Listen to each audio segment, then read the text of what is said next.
Alhamdulillah sahabat jiwa, kembali lagi kita dalam program Renungan Jiwa dengan tema kita malam hari ini, mengapa berat hatimu bersujud padanya. Dengan narasumber inspiratif kita malam hari ini ada Teh Selvi Nafila, Ustadz Muhammad Asad dan juga Ustadz Ridho Febri. Teh Selvi, pertanyaan saya di segmen sebelumnya ya Teh ya, mengenai Teteh ternyata ketika sudah memulai perjalanan berhijrah justru ada di titik terendah mendapatkan ujian lagi dari Allah. Bagaimana hal itu terjadi Teh? Dan apa yang membuat Teteh ini tetap berjalan ke depan dan akhirnya bisa melewati masa-masa terendah tersebut? Jadi yang setelah Safi proses berhijrah setelah 1 tahun dari 2024 akhir itu ada satu soal kehidupan dari Allah yang ternyata pada saat itu Selvi terpisah dengan anak yang Selvi tidak pernah hidup sendiri seumur hidup Selvi.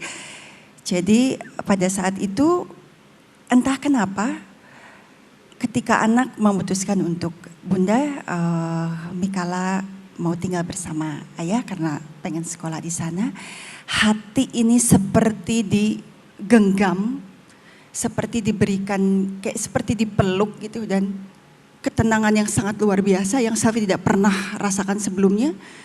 Dan Safi bilang, iya gak apa-apa, walaupun hati hancur pada saat itu. Disitulah Safi bahwa oh ini kebesaran Allah, ini hidayah, ini sepertinya adalah kekuatan dari Allah. Safi ambil pada saat itu dan tidak mudah ya untuk hidup sendiri itu. Tapi di situ Safi meyakini bahwa kata Allah, Safi di rumah ini cuman ada kamu dan saya. Sekarang Safi mau apa? Jadi Safi di situ betul-betul sekuat Safi, semampu Safi dengan minim ilmu, Safi lakukan semua.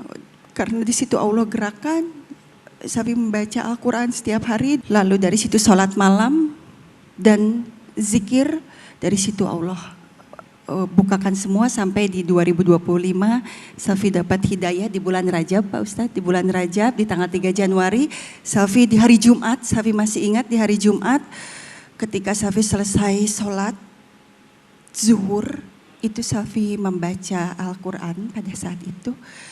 Dan di situ Safi seperti diputar semua ibu, semua dosa-dosa yang Safi lakukan. Setelah Safi sholat, Safi mengaji dan Safi doa sama Allah, Robku, jika ini memang gerakan dari Allah, Safi harus berhijab, tolong kuatkan diri Safi. Setelah itu Safi buka lagi Al-Quran, Pak Ustadz. Safi buka Al-Quran itu masuk ke juz 18, surah An-Nur ayat 31. Firman-Nya Allah yang menyerukan, wahai kaum muslimin, jagalah pandanganmu, memelihara kemaluanmu dan tutupkan kain kerudung ke dadamu. Jadi kekuatan daripada Al-Quran itu sangat, Masya Allah. Allah itu maha pengasih dan maha penyayang. Itu yang Safi rasakan, makanya Safi mau sharing. Safi tidak malu apapun atas apa yang Safi lakukan sebelumnya. Tapi Allah mengantarkan Safi ke sini dan memberikan hadiah. Masya Allah. Masya Allah, ini berarti konteksnya adalah Mbak Selvi ini sudah berpisah dengan suami dan anak Teh Selvi ini kemudian tinggal selalu bersama Teteh, tapi Betul. ada momen tiba-tiba Ananda tercinta ini memilih untuk bersama ayahnya. Betul. Begitu ya. Tapi ini kalau bisa diterjemahkan begitu ya, Teh Selvi ini menerjemahkan cinta Allah dengan benar ya Ustadz. Dengan perilakunya langsung. Dengan perilaku langsung. Betul. Karena artinya Allah ingin Teh Selvi ini lebih fokus untuk beribadah. Tadi Teh Selvi bilang tidak ada orang lain di rumah ya yang biasanya hanya berdua dengan anak. Ternyata itu membuat Teteh jadi justru lebih banyak sholat ibadahnya begitu ya Teh ya. Gimana Ustadz melihatnya? Ini beliau mengamalkan beberapa ayat di dalam Al-Quran, diantaranya Quran surat kedua Al-Baqarah ayat 214, kata Allah gini, am hasibtum an tadkhulul jannah. Jannah itu kan surga identik dengan bahagia.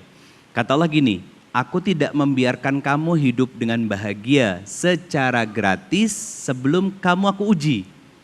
Nah ujiannya Teh Selvi, anaknya justru minta kembali ke ayahnya dulu.